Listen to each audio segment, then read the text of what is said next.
Au moment de me jeter à l'eau, je pensais faire un acte de courage. L'eau était fraîche, c'était l'océan, début du mois de mai, et pourtant la leçon que j'allais en tirer avait beaucoup plus de valeur que cet acte-là, qui n'était pas négligeable évidemment.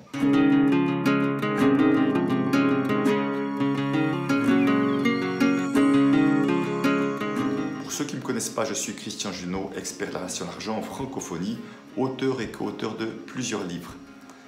Alors, effectivement, j'étais dans un groupe d'entrepreneurs et nous étions sur un bateau et tout à coup on s'arrête près d'une plage comme ça et certains commencent à se mettre à l'eau.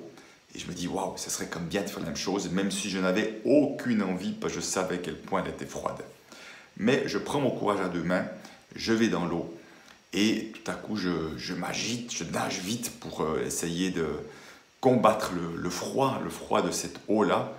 Je ressors une première fois, puis moi je rentre une deuxième fois rapidement et je reviens sur le bateau. Content d'avoir fait acte de courage parce que la plupart étaient restés sur le bateau. Mais par contre, j'en vois d'autres qui ont nagé jusqu'à 30 minutes dans ce eau-là, 4 personnes entre autres. J'en vois un qui fait un magnifique saut là depuis l'étage du bateau, un magnifique plongeon plutôt. Et quand il ressort, et je dis c'était froid, il me dit oui c'était froid. Mais au moment où j'ai commencé à respirer, tout est bien allé. Et là, c'était comme un choc pour moi. Je me suis rendu compte qu'à aucun moment, j'avais pris le temps de respirer dans l'eau. J'étais en mode survie du début à la fin. De l'agitation, vite, nager, faire quelque chose pour, entre guillemets, combattre la fraîcheur de l'eau. À aucun moment, j'ai essayé d'apprivoiser cette fraîcheur-là, de respirer, de me calmer. C'était vraiment un grand choc pour moi de dire « Waouh, aucune conscience de ce qui se passait là. Tu étais juste en mode stress, en mode survie. » Alors évidemment que ça pourrait avoir peut-être du sens parfois dans certaines situations où il y a un réel danger devant nous à l'instant. Ce n'était absolument pas le cas. Et ça m'a interpellé devant mon manque de conscience à ce moment-là, mon manque de capacité à faire face à la situation d'une manière apaisée. Je me suis posé la question, mais dans quelle situation es-tu dans ce mode survie sans même te rendre compte? Si tu l'as été à l'instant T, il n'y a pas de raison que tu ne sois pas à l'instant T plus sain. Et je vois à quel point, à travers mes clients, dès qu'il s'agit de finances et d'argent, beaucoup sont en mode survie. Vite, faire des choses.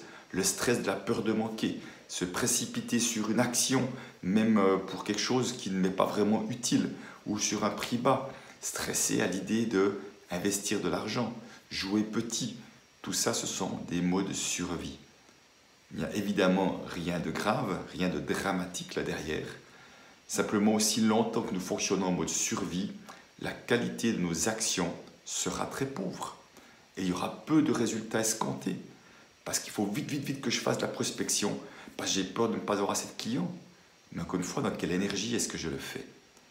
Et je crains même que la plupart du temps, nous les êtres humains, soyons dans un mode survie. Encore une fois, la peur du regard des autres, c'est encore du mode survie. La peur de ne pas avoir de résultats, c'est encore du mode survie. Donc dès qu'il y a de la peur, de l'agitation, du stress, c'est la grande majorité du temps en mode survie. Alors apaiser sa relation à l'argent, c'est justement être capable de respirer un bon coup, d'aller ressentir quelque chose de plus tranquille à l'intérieur de soi et de poser des actions à partir de cet endroit plus apaisé qu'il ne l'était avant. Je ne dis pas qu'il est complètement apaisé, mais plus apaisé qu'il ne l'était avant. Recréer un peu plus de paix à l'intérieur de soi, c'est poser des actions en conscience. Quelle serait la meilleure chose à faire dans cette situation-là, une fois que j'ai pris le temps de respirer?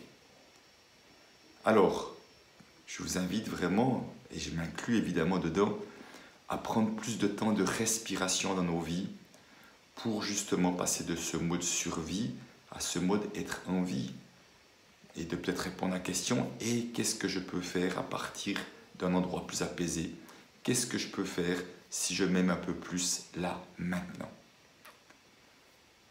Voilà, en tout cas pour moi, cette action anodine, cette prise de conscience importante sur une action anodine a été vraiment importante et j'espère que vous y trouverez de la valeur pour pouvoir vous aussi mettre en place des actions ou des non-actions à partir d'un endroit différent après avoir pris le temps de respirer.